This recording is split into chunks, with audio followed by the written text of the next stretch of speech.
We are rolling. We have started recording.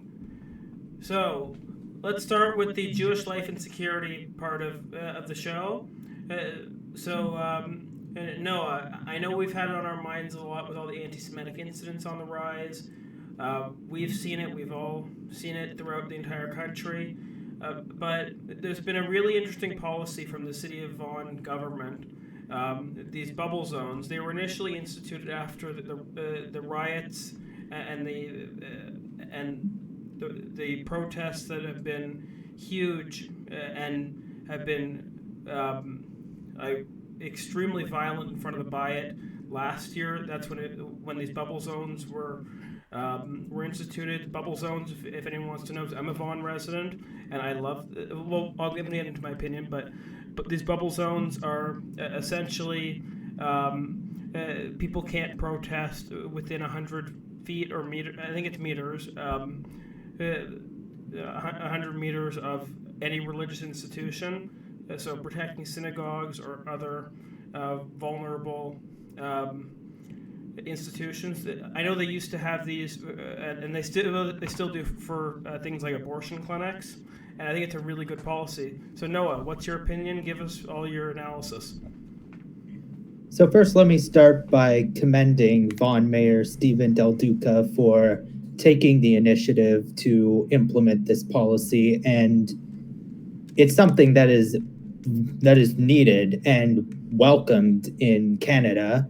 And I feel like we've seen cases online of pro-Palestinian protesters intimidating Jewish seniors and intimidating Jewish businesses, vandalizing them too. I don't know if you heard about the recent vandalism at a Jewish cafe. I forget if it was in Toronto or Montreal. It might have been Toronto, but it is needed to curb anti-Semitism in terms of violence and any form really of anti-Semitism. And I think it is a policy that Olivia Chow should, and knowing her, she probably won't, explore, and not just in Toronto, but also it's a policy that should be explored in Montreal and other Canadian cities that have been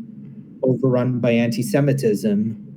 And do you think that we should institute these bubble zone policies federally in all municipalities across the world? Even we should have these bubble zones. It's a really good policy. And Stephen Del Duca, you're a policy influencer now. You have created policy that will influence communities all across the world. And we should thank Stephen Del Duca. He should be getting an award from B'nai B'rith Canada. I hope that they give him some sort of award. The reason I say B'nai B'rith is because I know they gave an award recently to Brian Lilly, who really does deserve it. Absolutely. Because he does great coverage over at the Toronto Sun. But I think that we should definitely institute these bubble zones across the entire country. But obviously, Mayor Olivia Chow and Mark Carney and his anti-Semitic base, and the same thing goes for Jagmeet Singh. We'll talk about them later. They don't care about our community. So that takes me into my next question. Do you think there's enough political will to change this, or is the Jewish community going to be left to fend for themselves, and we have to use groups like Shomrim and a lot of the other Jewish defense? Maybe bring back the JDL. What do you think? I think at this stage, and we are going to get into the election later, I think it is on a federal level going to depend very well on what the results of the election are. If we have a Mark Carney-led Liberal government, a fourth Liberal mandate, I cannot even believe those words are coming out of my mouth, then yes, we will be at a point where the Jewish community will have to fend for themselves and take whatever measures they feel is necessary to curb anti-Semitism in their communities. And Conversely, if we have Pierre Poilievre and a conservative government, Poilievre. then, I just wanted to correct you because it's one thing that annoys when people call him Poilievre. I feel like that's something that the left tends to do. Sorry. Don't worry about it.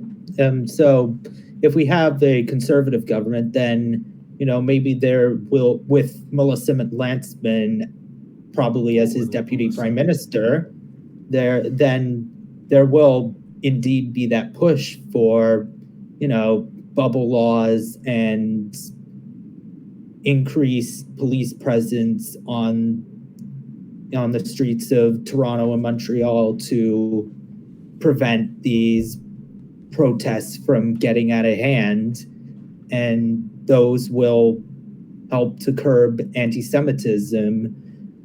And on a provincial level, I really think that we're close to getting to it in Ontario with Doug Ford as our premier, and he's done quite a good job with dealing with anti-Semitism. Yeah, and I disagree.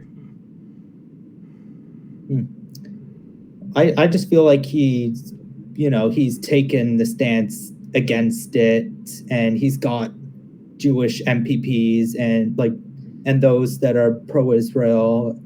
But I will say that he has to crack down on school boards like the TDSB who, are still using willpower to try and push through APR at the school level. And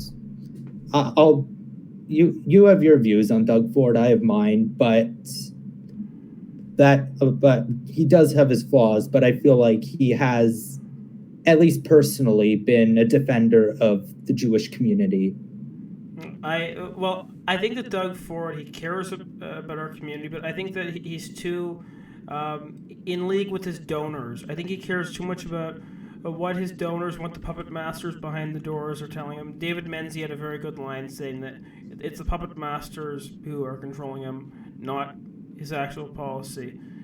I think that he is he just cares what the donors think. I know, call me cynical. I have lots of friends who work for Michael Kersner, the Solicitor General. I think he's a really nice guy, but I wish he would do more.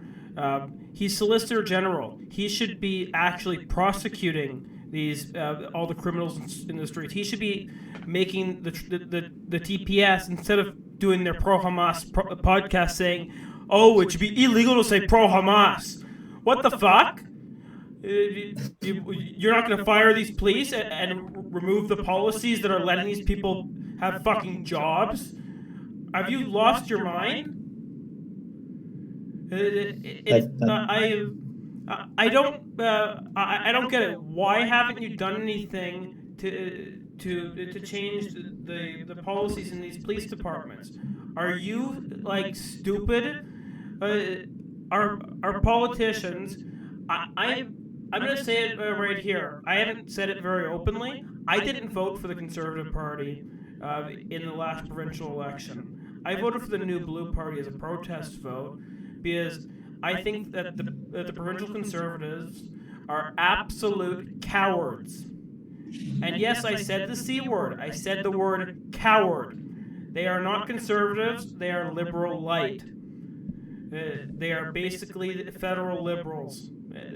That's why federal liberals do well in Ontario, because it's the same base, same people. That's why Doug Ford didn't endorse Pierre, and we'll get into this. Why I am very pissed that he didn't endorse Pierre, and when Pierre had his meeting with Ford, he didn't want to help support him in his campaign. Doug Ford should have helped him. Doug Ford won a huge mandate, and he should have given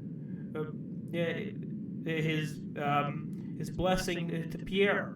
Just give him his blessing. You don't have to go mandate. Go sit on your fucking ass in your home in northern Etobicoke. I've been talking for a while. Just let Noah you talk. Well, I do agree with much of your points, and I feel like there has to be more prosecution of these protests. And yes, it's a question of willpower, and it's not just in Ontario, but it's across the country. There rarely has been any willpower to crack down on these protests. I think the only crackdown on them and prevention of these protests from even happening has been in Alberta.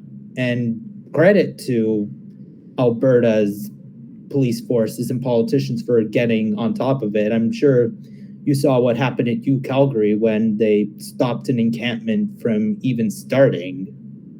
So I just feel like... in Calgary, it's just like in Texas, where they care about their Jewish students. In Ontario, Doug Ford cares too much about what the guys in the back room are telling him, oh, it's okay, because there's a whole lot more Muslims to support you than there are Jews. Throw the Jews under the bus. Throw them in the gas chambers. That's what they'll end up telling him. I know I sound like I'm being conspiratorial or I'm being extreme and I'm taking it to the furthest point, but I really do not trust Doug Ford. I think that he doesn't care about us. He'll tell you, oh, happy Passover, guys, happy Purim, happy Hanukkah. He'll post on his Facebook, Twitter, or whatever. He'll virtue signal. He's the king of virtue signaling. He probably has him and I shouldn't call out other candidates. I was going to call out someone, but I shouldn't call out other people that I have friends worked for their campaigns. But him and many of his candidates, it's like they have a whole basket of hats in their car. They go around to different events. Oh, I wear my construction hat, and we're going to be construction worker today. That's all they do. That's all the candidates do. They don't actually care. And by the way, the person I'm talking about, because I do want to call this person, even though he's a nice guy, Stephen Lecce. That's who I'm referring to. And I'm sorry to my friends who work for him. I have a couple of friends who work for him. He's a great guy on a personal level, but people like that, like Lecce and Ford, they care too much about going around virtue signaling to the construction site. I'm going to go to the school board, to the school, and I'm going to teach a class today. Why don't you do your job and work on Queen's Park? Why don't you actually create good policy? But no, we can't, because we have to look like we're doing our jobs and go around to construction sites and pretend because our donors won't let us we have to hide that. While also kicking out real conservatives. Exactly, like Goldie Gamalia. Gamalia, that pronounce her name? I think I've heard her name before. She was the MPP in Carleton, Pierre's district on a provincial level. And Doug Ford kicked her out for meeting with Tommy Robinson. I know Tommy Robinson is controversial. I believe it was Tommy Robinson, if I'm correct. But still, you should have free speech in the caucus. It can't just be fully under Ford's thumb. That's why I like how Pierre is. He allows his MPs to have a lot more freedom. But Doug Ford, oh no, if you criticize Muslims, and if you say that Islam is a death cult, which it is absolutely a fucking death cult. It's a religion of peace. As one of my friends, he just said, oh, I'm no longer a Muslim. I'm proud of him. My friend Muhammad Al-Warmer, who you'll see a podcast with soon, guys, really good guy. He actually got punched in the face at the Al-Quds Day rally in Toronto. So pray for my friend Muhammad Al-Warmer. Really good guy. There's a video of him when he got punched. Fully bloody in the face. He had a couple bandages on his face for a couple of days. I feel really bad for him. He was literally like dragged, like standing by one of the guys at the protest with the back of his collar. I feel so bad for the guy. But you'll see a podcast with him. The podcast was recorded before the incident happened to him on the fucking Al-Quds Day this weekend. He hasn't really posted Absolutely. yet. Because he doesn't really want to be public about his political beliefs right now, but I'm trying to get him. So feel free to write Muhammad right now, guys, on Instagram. You can find him at Muhammad Al Warmer. Ask him if he can allow me to post the video because his voice is so valuable. Absolutely. And it was absolutely awful for Olivia Chow and the Toronto Police Service to let that protest happen. And I hope whoever runs against her next fall in 2026 defeats her. And I will personally work for the person running against her. Exactly. And one of the points that Warren Kinsella of the Toronto Sun, he made a really good point a couple weeks ago that in the next Toronto mayoral election, instead of in the last election where the Conservative candidates were very divided, there were lots of Conservative candidates, the vote split. We as Conservatives in Toronto, we need to find our good candidate, one candidate. I say maybe Kevin Vuong, really good guy. I don't know if he's running for re-election. I heard that he might run for mayor. If he's running, he should be our candidate. I've talked to him personally last spring, and he is a really big Jewish community supporter. He's a former military man. Actually, I think he's currently in the military. Serves on reserve. He's also a business owner. A former Liberal MP. I think he currently is I think he's a Conservative Party member. I don't think he's a part of the caucus because Pierre wouldn't let him in. I'm a little frustrated with Pierre for that, but I get it. He did have a controversial past, but all the charges against, I think it was some sort of sexual assault or something. The charges were blocked. We didn't say it publicly to the Liberal Party. It was bullshit. So it shouldn't really be a reason for him not to be in the Conservative caucus when he has really good policy and he should be mayor. He's currently the MP in Spadina, Fort York, I think. Is that the one? Or am I getting it wrong? I think it's that. Yeah. Yeah, I know it's one of the downtown super liberal districts, but he's such a good guy, like a genuine. He's a mensch. I'll give a little bit of Yiddish. We've been on this topic of Jewish life and Jewish security for a little bit too long, and we're basically transitioning it into the election. So let's officially get into the election discussion. What are your thoughts on the polls? I don't believe them anymore, except for like one or two. I don't remember Angus Reid and Innovation Research. Those are the only polling firms I actually trust. If you guys don't know, Abacus too. Sometimes they had a good one for the Conservatives. Sorry, did I say Angus or Abacus? You said Angus Reid. Sorry, I meant to say Abacus. Abacus and Innovative Research. Thank you for catching me on that. No worries. Long day, guys. But the polling firms have been so unreliable. I really like how Innovative Research, how they actually break down their polling demographics into types of people. It's a point that the National Telegraph, if you guys don't follow them, I think that's what I was about to say before I was corrected, thankfully. So they break it down into different types of people, different types of voters, into core liberals, business liberals, pay-as-you-go moderates, and a couple other groups. And I find that their polls are a lot better. On 338, they're really low ranking. I think that they're only a B- poll. That's why people don't trust them, and they say, "Oh, they're conservative biased and they're not trustworthy."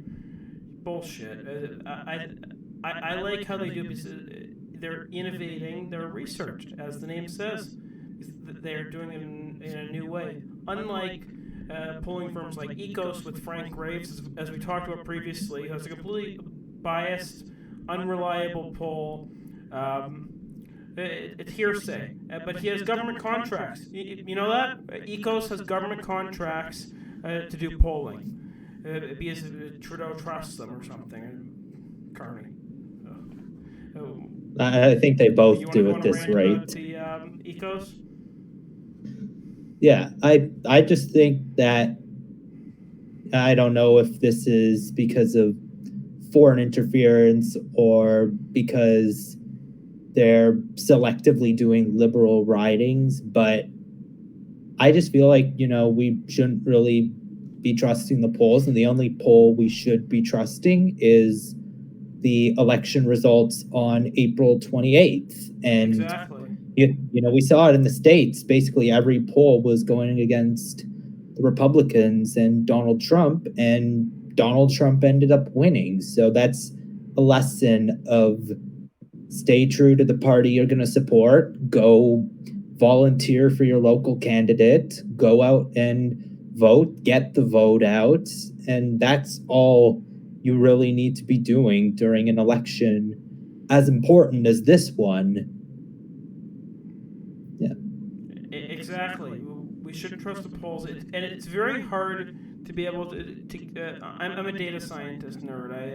I've done some polling before. I've collected via Reddit polling onto a Google form from over 2,000 people before. It was actually quite difficult, but it was so fascinating looking at the data, and it is so difficult to find a viable um, a reliable source out of it. I found that my sample was extremely skewed towards Democrats. Maybe it's because it was on Reddit. This was back in 2022, I think. But it was fascinating how it works. And if anyone wants me to talk more about that poll in the future that I did, let me know, because I'd be interested in maybe doing a podcast about that. Because data science is very interesting. But let's get into our discussion about Mark Carney. What are your thoughts on the Liberal leader? Where do you want to start? That's a tough question in itself. I'm gonna start though with the most recent stuff, and how can we trust this guy when he's locking out Newfoundland's fishermen, the same people he's trying to rally to his base, and Exactly. when he goes and cancels the TVA debate because he doesn't, well, he's got like 3 excuses for it, but if anybody's watching this and they're aware of how Quebec media works, if you don't do the TVA debate, which TVA is the National Broadcasting Corporation in Quebec, if you decline to do that, then you're going to get a lot of Quebecers mad at you. And I just don't know. I mean, I don't know if it's going to take time to show up in the polls or whatever, but I am hoping that the block numbers rebound, because outside of Montreal, why would any native French speaker in Quebec back Mark Carney and the Liberals after what he polled yesterday? And his French even is that awful. Like, I don't know if you saw it today, but Mark Carney misgendered Marco Mendicino when he was answering a question in French about a lack of female members in his cabinet, and he basically said that Marco Mendicino was a woman. And now I'm not going to defend Marco Mendicino, who was my former MP, but I hope that Mark Carney angered the Liberals in his base, because he quote unquote misgendered Marco Mendicino. I hope he loses support because of that. And if Canadians all had brains and remembered what was going on and what we've been inflicted with over almost the past decade, and And instead of just thinking orange man bad, the Conservatives would be in supermajority territory. And I'm sure they are. We just don't see it. And that's basically the Liberal Party right now, and Mark Carney in a nutshell. Exactly, and guys, I'm sorry for my dogs barking in the background if you hear them. I can tell the mic's picking it up. But to get on to Mark Carney, it's absolutely insane that he would he's trying to ban people and media from his events. I know people are getting on Pierre for not letting media fly on his plane. What about Mark Carney not allowing independent media like David Menzies at his events? That's not very democratic, if you ask me. What happened to being a liberal democracy, as the liberals talk about? I call it liberal hypocrisy. That's what it is. The Absolutely. Liberals being fucking hypocrites. You can swear as much as you want, by the way. Don't censor your mouth. Don't worry. No worries. And that actually reminded me of what went down with Chandra Arya. And as much as he has his controversies, Mark Carney not only kicking Chandra Arya out of the Liberal leadership, but also kicking him out of his own riding that he's represented for 10 years and that Trudeau has signed off on his candidacy 3 times. To kick a minority out for a white candidate, it goes against what the Liberal Party believes in, don't you think? And now we have to vote Barbara Bowell, who is the Conservative candidate, into office to be the MP for Nepean, which is the riding that Mark Carney parachuted himself into. And that's actually a very good point. I just want to make sure we tell all of our viewers, vote for Barbara Bowell, the Conservative candidate. Let's not allow Mark Carney to steal his seat. Let's make it that if the Liberals end up getting a minority government, which I highly doubt, I think these polls are absolute hooey, and anyone who believes in them, I think deserves my swampland in Florida.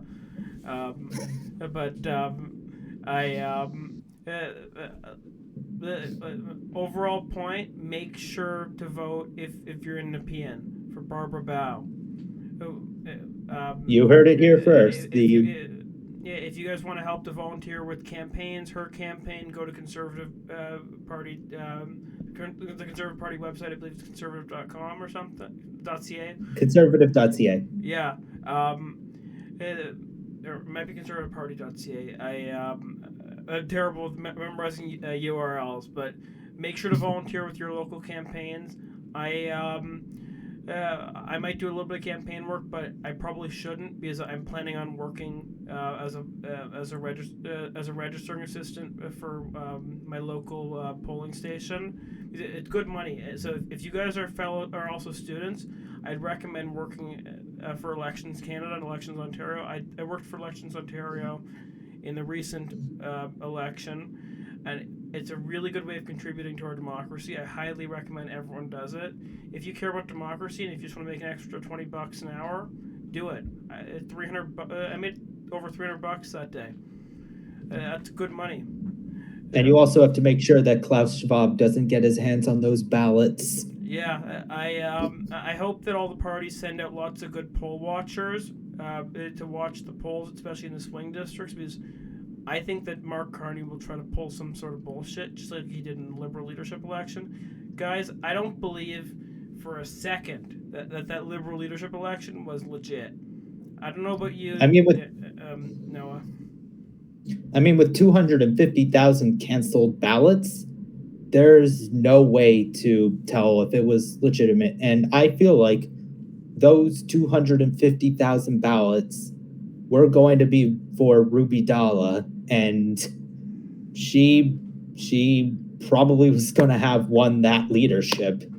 And also, I would be putting double poll watchers in Nepean, because with the support that Barbara Bell has been getting over the past 3 days, I don't know if you heard, but her Twitter account went from 1,500 followers to over 50,000 followers in 3 days.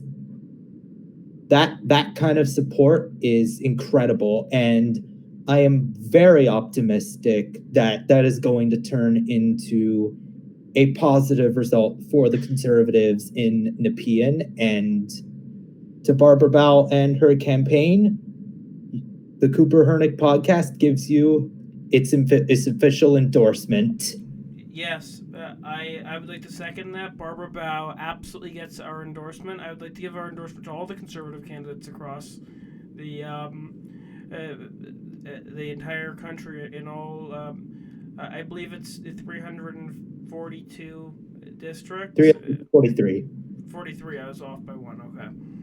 Yeah, it's hard to memorize that. There's lots of districts. We have a huge legislature, and I wish that the U.S. had the same size legislature as we do. I know I shouldn't talk about democratic reform right now because we're in an election, but it is something I really do care about.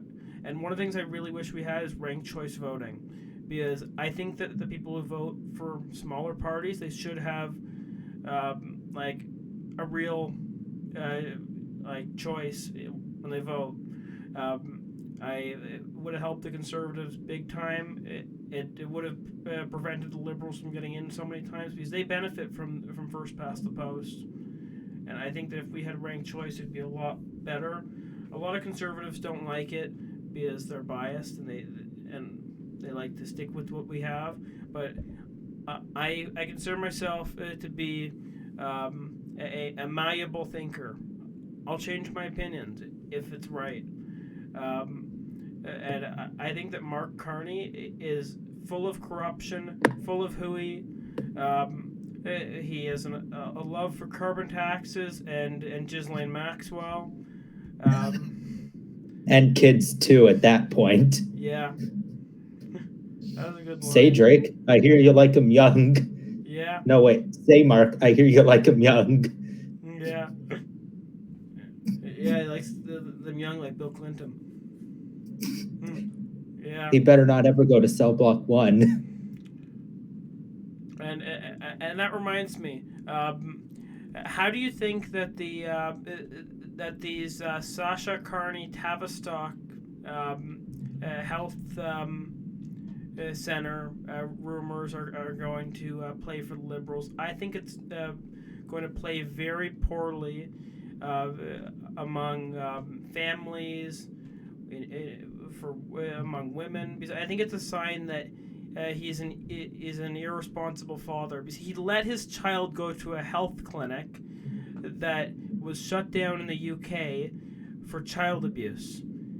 Does that not ring a bell? It's alarming to any of you. Is that not alarming? It would be, for me, I think that should be disqualifying. That shows that he's an irresponsible parent. If you can't parent your kids, he has 4 kids. If you can't parent your kids properly and manage your job, you can't handle the hardest job in Canada. Being Prime Minister is the hardest job in Canada. I will admit it. It's a very tough job. And I feel bad for Trudeau and Pierre and for Carney. I feel bad for them. But they picked to be in the job, and they deserve my criticism when it's warranted. And it's warranted. That is a fair point to make. And the case you brought up isn't just one red flag for Mark Carney. It's one in a whole series of red flags for him. And I honestly have no clue how the Liberal Party could let him run with all of those red flags tailing behind blaring. him. It's blaring like one of those bullhorns you see on the back of like a boat. Ring, ring, ring, ring. See, I got you to laugh. It is such a red flag. Shows that he's going to be such a horrible, horrible leader. He is going to absolutely destroy this country. That is what's going to happen when he's Prime Minister. I know I'm being alarmist. Call me an alarmist. Yes, I am the biggest alarmist in the world. Say it. Say it to me.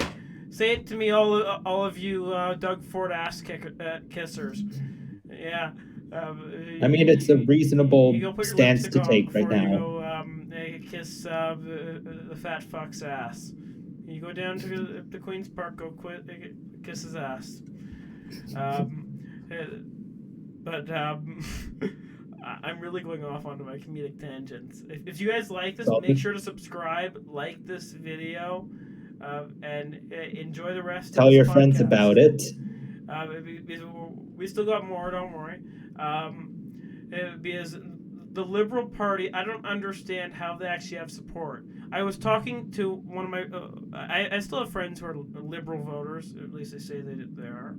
And I asked him, do you think it's going to be a wedge issue? The guy said no. I won't say what his name is. But he's a nice guy. I just think he's ill-informed. But he said he does agree with me that it is wrong and irresponsible to do this to kids. And it's not transphobic to say this. Children should not be allowed to make life-altering decisions to their body. I will say the same thing about plastic surgeries. You shouldn't be allowed to do that until you reach the age of 25 when your brain is fully formed. I will say that until the end of my life. I will forever say that because I think it's child abuse. It is child abuse to allow a child to cut their balls off or their tits off or allow them to go on hormone-changing drugs. I think that is one of the most immoral things that our society's ever done. I can go on a tangent for this for a very long time. If you guys don't agree with me on this, I'm sorry, but I think that someone may have wronged you sometime in your life. What are your thoughts? I mean, you're absolutely correct on that. And, you can't buy alcohol without ID until you're 25. You can't vote until you're 18. Well, you can't. You can buy alcohol when you're 19 in Ontario. Without ID until you're without 25. ID. I didn't even know that you could do it without ID. I thought it was just whenever you have gray hair. No, that's just a policy. Yeah.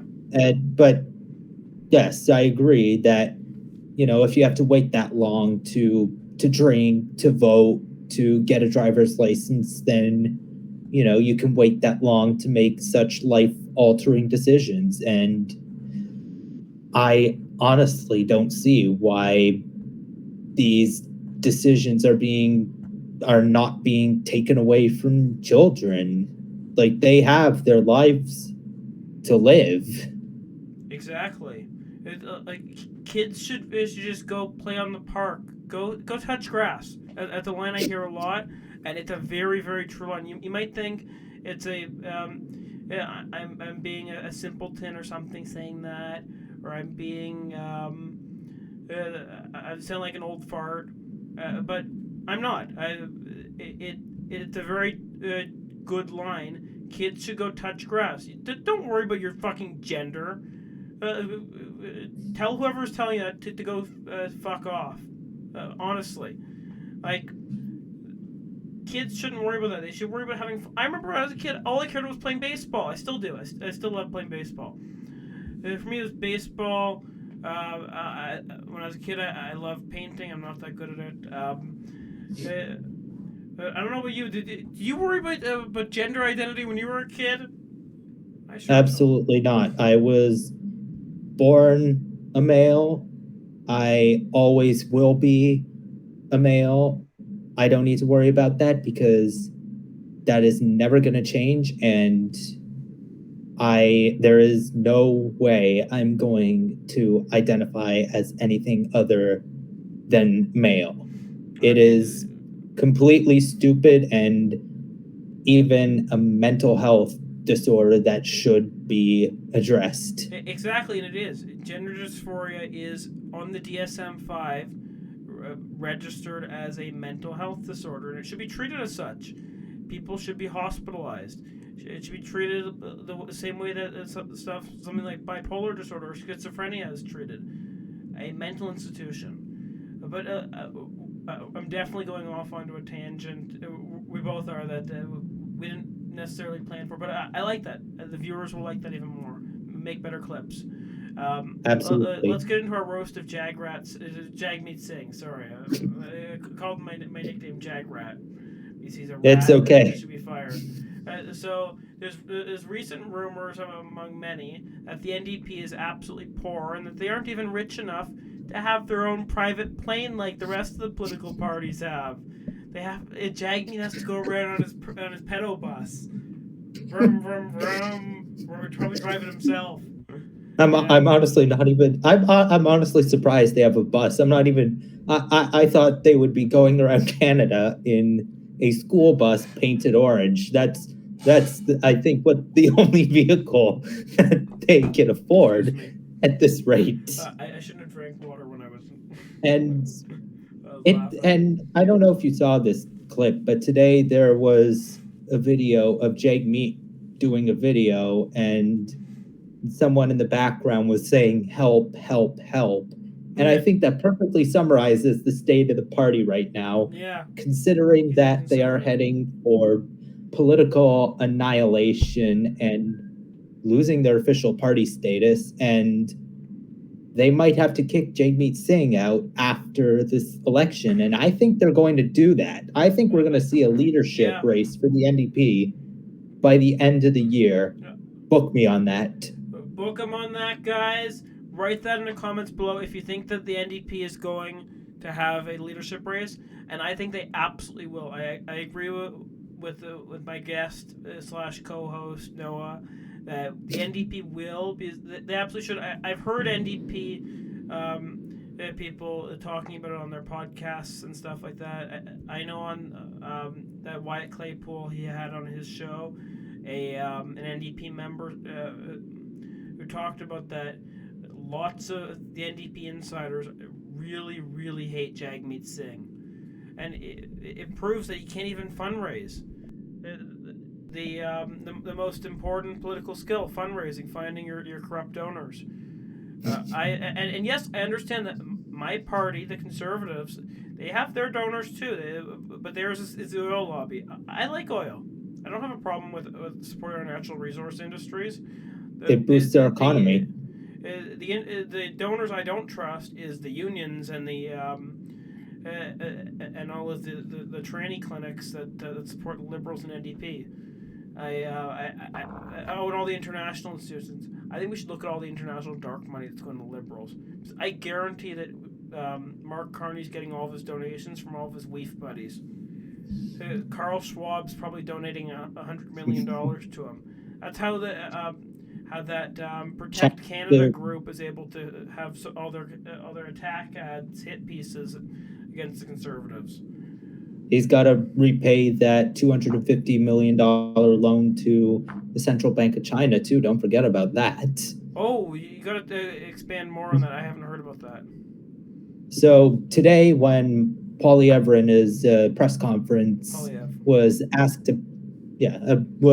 about the hit piece by the Globe and Mail about foreign interference, which clearly states that Poilievre wasn't aware of it, which there was alleged foreign interference by India in the 2022 Conservative leadership election. However, the article clearly states that Poilievre was not aware of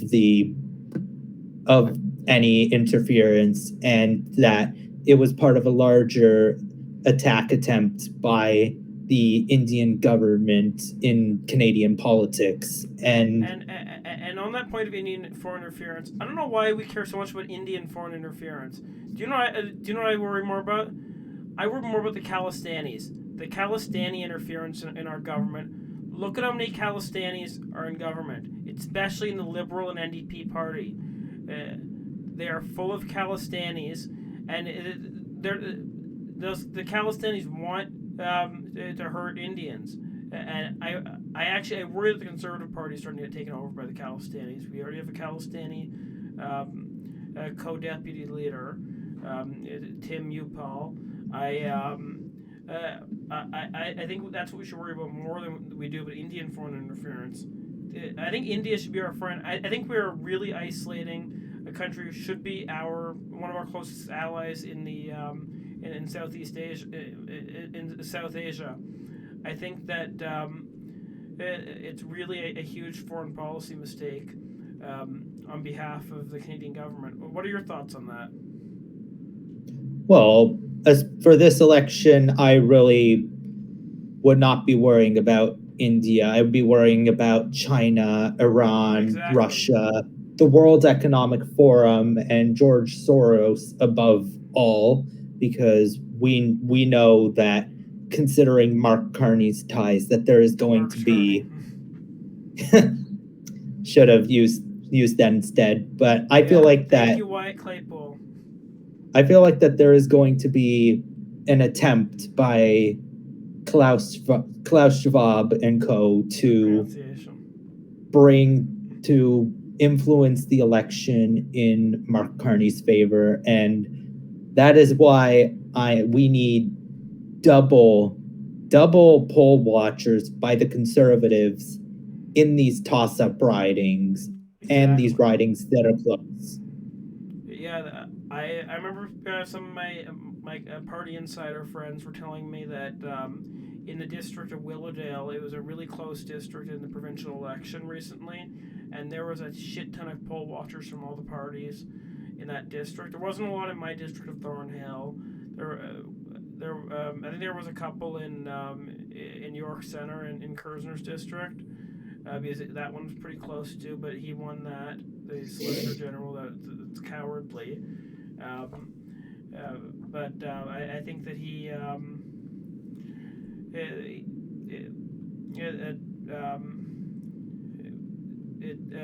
poll watchers are definitely going to be a big impact, and we need to have a lot of them. So make sure to sign up to help out your parties and help out your help out to work at the polling stations, because it's so important to participate in our democracy. And I think that there's going to be a really high turnout this election. I think we should do an over-under right now of what do we think that the turnout will be. You go first. I'm going to go over 65%. I've been hearing that it's going to be above what the provincial election was for sure. Way above and that. Way above. I think the turnout for the winter election was 45% from what I've heard. Yeah, and I think it was like 40-something if I remember. Yeah. Joke. And considering the importance of this federal election, not just for the short term, the next 4 years, but for basically for our generation, this is a monumental election. There's going to be a lot of turnout, particularly in the 18 to 29 and the 29 to 40 brackets. They're all going to come out in numbers, and that's going to push it to 65. I'm going to go over 65 and a half. So I'm going to say go big and go home. I'm going to say that Gen Z, for the first time in our lives, we are going to vote. We are going to vote in fucking droves. Say it with me. Vote. Zoomers. Vote. Zoomers vote. Zoomers vote. Zoomers vote. I think we're going to have 80% voter turnout, guys. I know, call me a crazy person once again. Call me crazy. But I've been seeing people at my school, lots of people at my school, saying that they're going to vote Conservative. I'm in geography. I'm in such a left-wing area of study, and there are so many people I have seen come out of the woodworks and say that they're going to vote for Pierre. Because, you know what? Why do they want Pierre? They want change. They don't necessarily care about the policies. They want change. 10 years is way too much of corruption. Corruption. That's what these people care about. Corruption. Stop hiring your corrupt globalist buddies. We had a talk in my class today. Stop bloating the bureaucracy, too. About the international bodies that are corrupting our institutions. And we all agreed on it. Because our generation realizes how bad this corruption is. Because we are the generation of populism. For the people, by the people. Supporting small businesses. And every kid that's going to get born is going to automatically inherit an $80,000 debt. Exactly. And if I'm going to have a kid, I don't want it inheriting debt. So that is why I am officially endorsing Pierre Poilievre and the Conservative Party of Every Canada. conservative.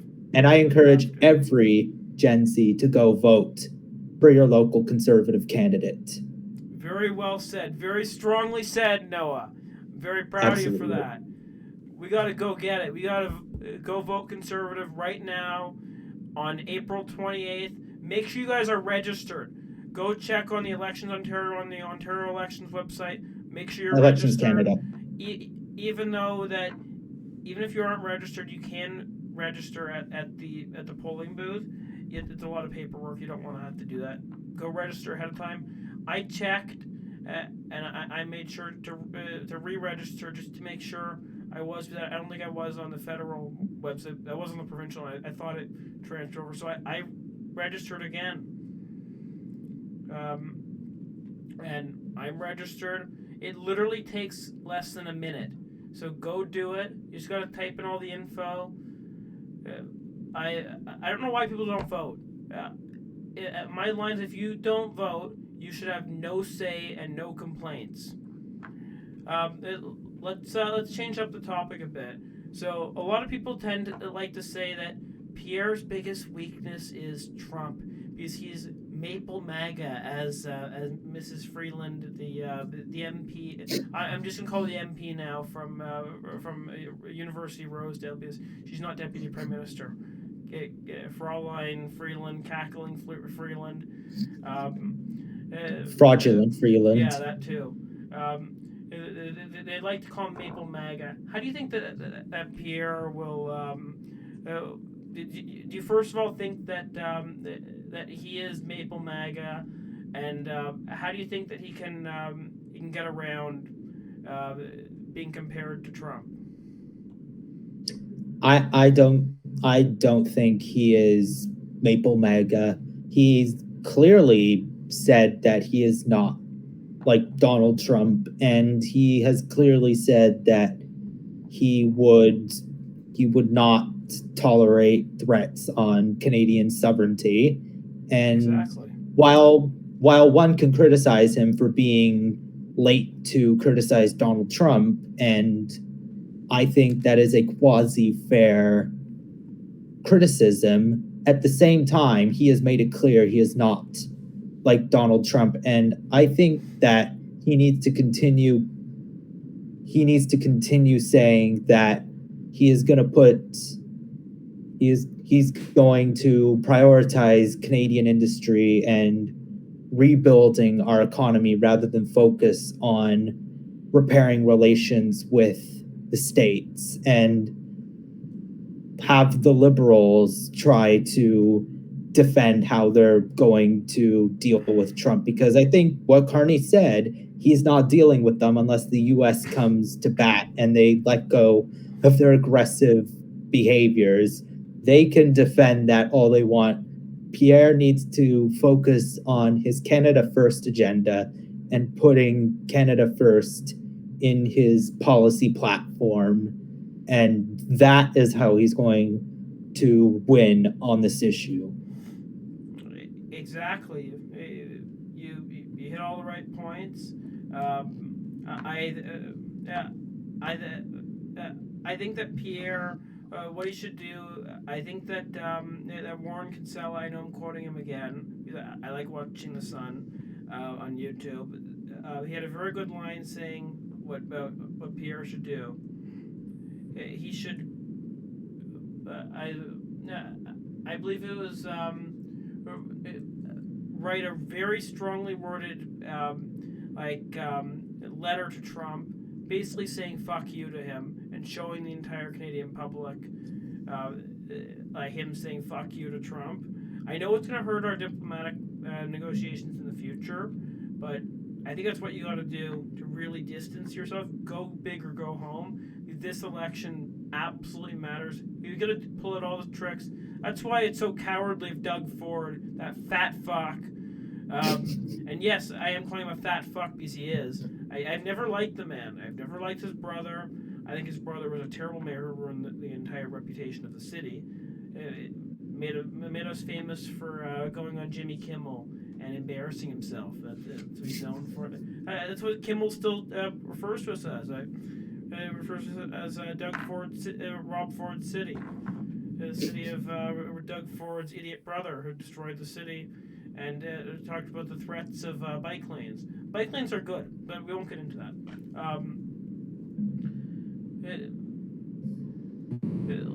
Should we get into Jay's talk, because we're around 55 minutes of discussion. Just to wrap it up real quickly, I just wanted to say something on the Doug Ford and Pierre Poilievre. And I think while Doug Ford is, I don't know what he's trying to do, but while he's trying to distance himself from the election, considering the Protect Ontario stance he took during the provincial election, which successfully gave him another majority, like, you look at Danielle Smith and she's backing Pierre Poilievre. You look at Scott Moe, who's encouraging people in Saskatchewan to go and vote. And same with Tim Houston. Him too. And it's going to be, I feel, sooner rather than later that Doug Ford has to come out of the shadows and either encourage his staffers to help wherever they can or endorse somebody himself. Yeah, and also John Rustad, I know he did the same. I'm sure a bunch of the other smaller province conservative leaders did. I don't know about them. I don't know about in the territories. I don't follow territories because they're territories. They aren't actually real provinces until they get their populations up. I don't really care about them. But let's get into Jay's talk. Opening day is on is this Thursday, and as we talked about before the podcast, tickets are really cheap, and it is incredible how Jays fans are boycotting, which I like to see. I was thinking maybe going because when tickets are cheap, makes me maybe want to go. Even though I do want to show my middle finger to Ed Rogers for hiking our phone plans, first of all, but also for ruining this team by keeping Mark Shapiro and Ross Atkins. I was about to use my nickname, and I will right now. Shatkins, what they've done to this team. Who do you think is the player you're most excited to see on opening day? I'm thinking Bo Bichette. He was injured a lot of last season, and considering how important this season is, not just for the Jays' immediate future, but for their long-term aspirations, I think that he needs to come back. He needs to get off to a really good start, and he needs to, be that second fiddle to Guerrero. And especially if Guerrero leaves, he's probably going to be that next man up. So I feel like he's going to be my player to watch for the first month of the season. Short hair Bo, love your answer. So my answer, I believe I mentioned this guy in our last podcast together, but let's make some noise for a rookie, someone who's brand new to the team. I saw this guy in AAA Buffalo last year, absolutely raking the ball. This guy is a really good player. Alan Roden, everyone!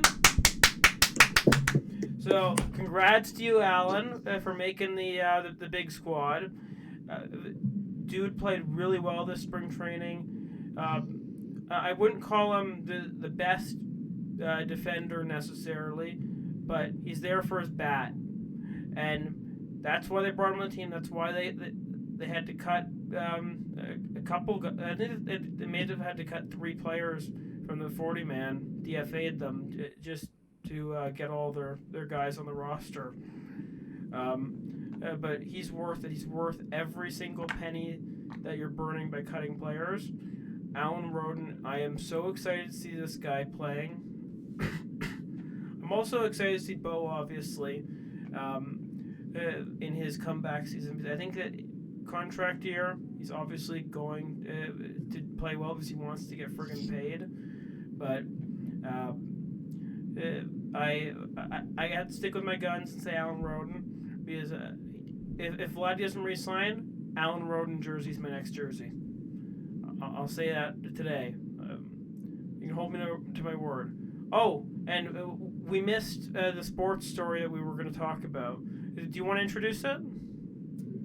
Yeah, so recently there was this policy proposed by the Olympic Committee to reinforce testing of trans women to ensure that, I'm probably wording this wrong, but looking at the trans women Olympian candidates to ensure that they're not born female or born non-binary or whatever the gender thing is. I honestly do not know what the 72 other genders people think there are, that what they are. And yeah, I think that the International Olympic Committee, under like their new president, cracking down on the male and female categories and making sure that men are in the male category, female are in the women's category.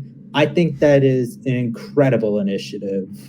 Yeah, it's a really, really important initiative. It's so important to have fairness in sports, because I feel so bad for all the women and girls that are going to miss out on scholarships in their college, university, and high school sports. I feel bad for the high school volleyball player that got smashed in the face by a volleyball. Peyton McNabb. Peyton McNabb's at the girl's name. That's her. Yeah, she was at the State of the Union, the address to Congress. Sorry. I feel so bad for her. She has brain damage. She got spiked in the face by a dude. Why are we allowing dudes to play in women's sports? That is why it's so important that we define the genders in sports, because we can't be allowing women to get abused. Women are getting assaulted in sports. This is assault, and it's actually it should be it's a crime that these crimes aren't being prosecuted as crimes. It's a crime to assault women for a dude to assault. If I went on a volleyball court, let's say I just threw a volleyball right at a woman's face, well, what would happen to me?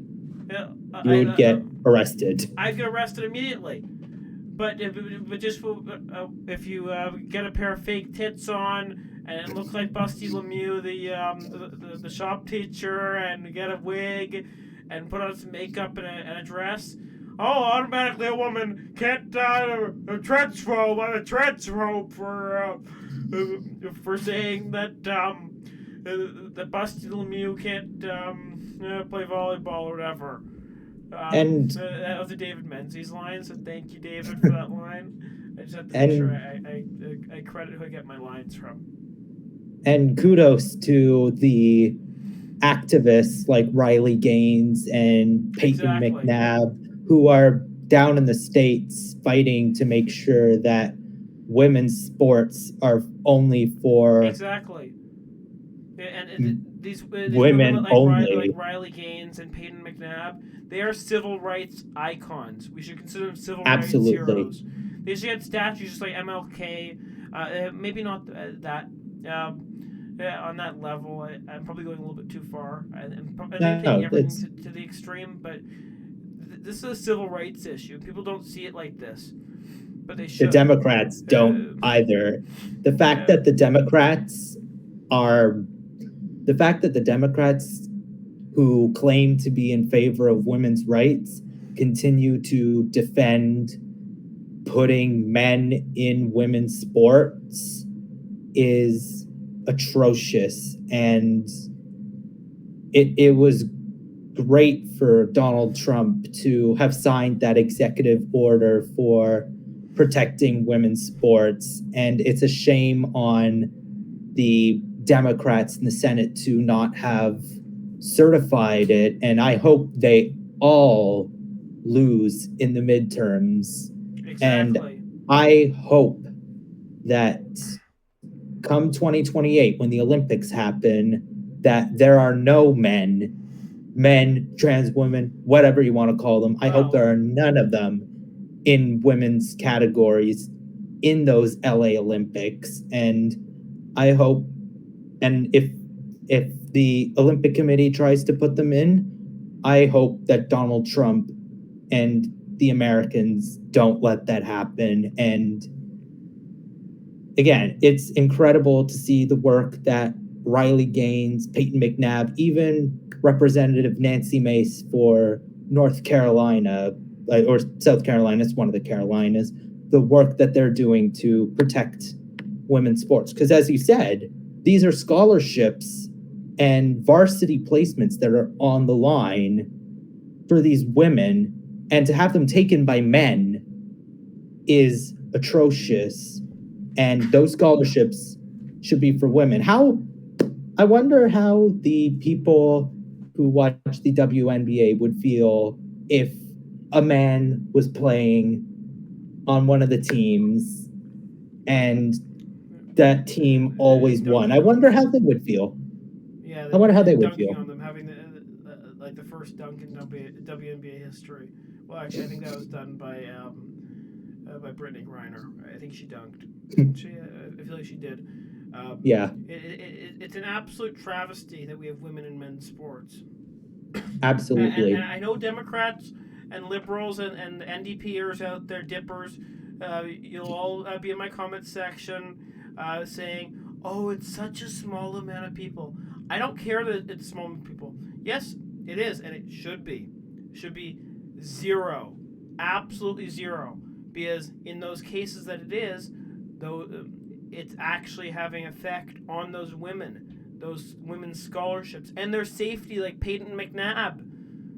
And it's not. We shouldn't have Leah Thomases out there stealing swimming scholarships. And intimidating women and making them feel uncomfortable in their own change room. And I just want to highlight a story on this.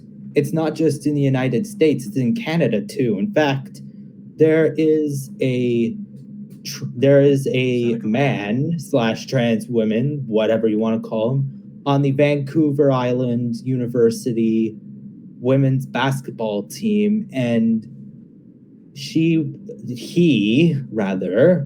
won the Women's Athlete of the Year for whatever the conference that Vancouver Island University is in. And that just goes to show that it's not just an American issue, it's a Canadian issue too. And with our government and our socially left-leaning Canadian populists, it's only going to get worse unless we turn the tide in this election and vote conservative. Exactly, and that actually reminds me, on that same point of stolen valor, Mark Carney, once again, I'm very frustrated with him because he's committing stolen financial valor. The credit that Jim Flaherty should have gotten for getting us out of the 2008 financial crash. It was Jim Flaherty who got us out of that crash, and Mark Carney has been spreading his mouth full of verbal diarrhea and sleeping pills. His lies. And Stephen Harper even came out and acknowledged it. He stole the credit from Jim Flaherty. And I hope that Stephen Harper and Pierre go after him on this. You shouldn't lie and steal the accomplishments from a dead person. Jim Flaherty is dead. Respect the dead, Mark Carney. Respect. Why can't these liberal candidates have respect? He just thinks everyone is beneath him, like the reporters he scolded today at his press conference in Halifax. Exactly. All he cares about is his weef buddies in Davos. Absolutely. Should we get back to the Blue Jays topic just so we can end this soon? Because I see that we're over an hour. Let's get to it. What are your predictions for this season? Do you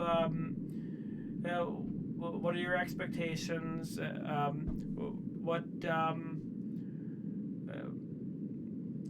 I'll let you guide if you want. I predict that 3 guys get over 20 homers and Max Scherzer gets some solid starts and Jays finish 3rd or 4th. If they're going to make the wild card, they absolutely have to win like 13 of their first 20 games. They have to. And considering their first 2 series are at home, if I'm not mistaken, that they absolutely have to get off to a hot start. That's just... They are in the toughest division in baseball. If they don't get off to a hot start, they're done immediately. They should be selling at the deadline. I hope that if they aren't doing well, which God forbid, I hope that they do well.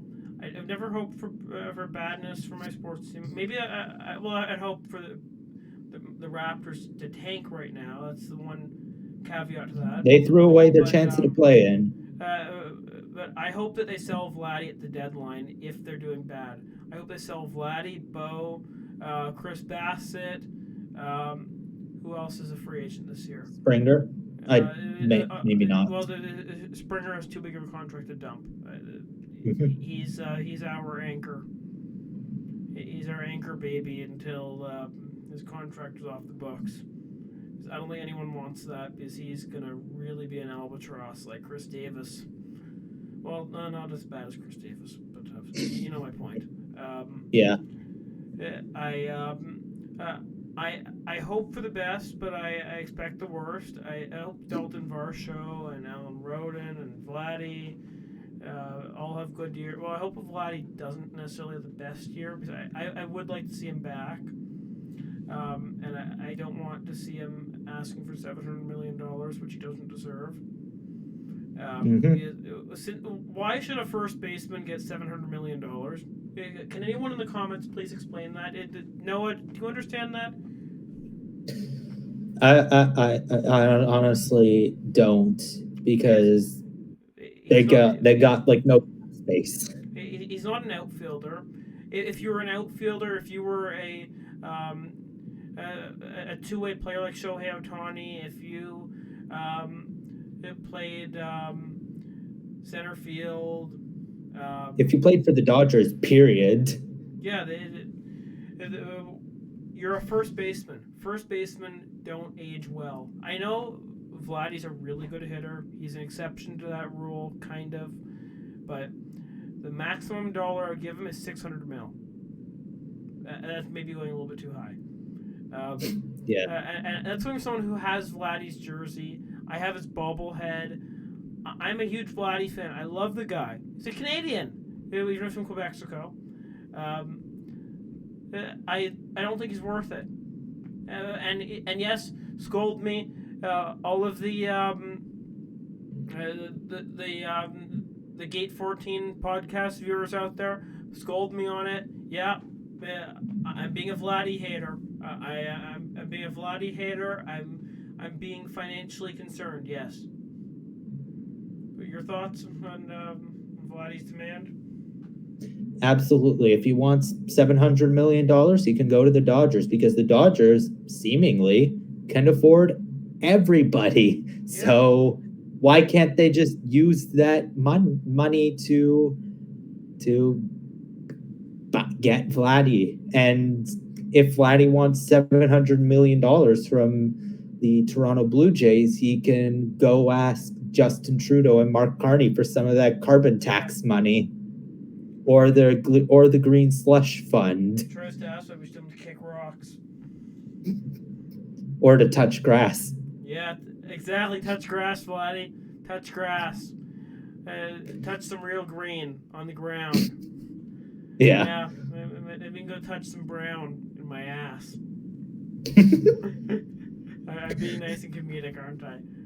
Yeah, absolutely. What are the odds the Blue Jays going to make the playoffs this year, Noah? I'll let you start with the copium. Well, I'm going to put that at a good 37%. They have to get off. They have to get off to a hot start, as I said before, and If they do, then they're going to find themselves in the race in some form. But if not, then they'll be playing for wins and the cheers of the 3,000 fans that go to every game. So I'm gonna smoke some copium like Rob Ford smokes his crack cocaine at the Jamaican restaurant. I'm Rob Ford. I'm trying to do his Jamaican impression. I'm really bad at it. But I hope that was good. I hope I got you guys laughing. But I'm gonna smoke the copium like Rob Ford, as we said, and I'm going to say that the Blue Jays have a 50% chance of making the playoffs. Maybe even greater. Because I think that a lot of players are in contract years. So, contract years, players want to make fucking money, baby. Here comes the money. This might be the last year of the playoff window. And they'll go out with a bang and win a World Series. And I'll see my first World Series. And they'll have their first since the back-to-back World Series.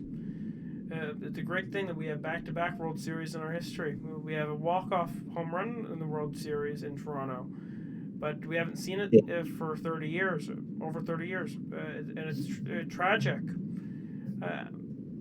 How many years is it? It's like 30-something now. I don't know. 32. Yeah. Gonna be 32. 32. There's people that are 32 years old. That's crazy.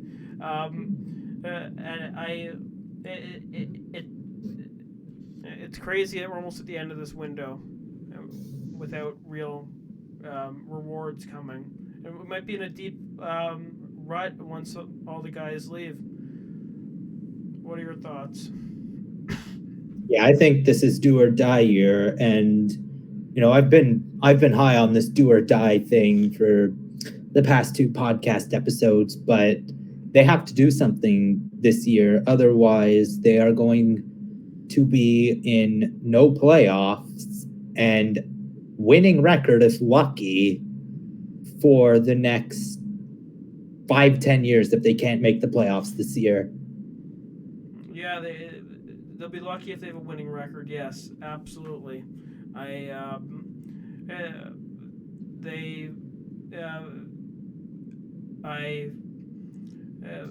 worry about them because there's a very bleak future ahead.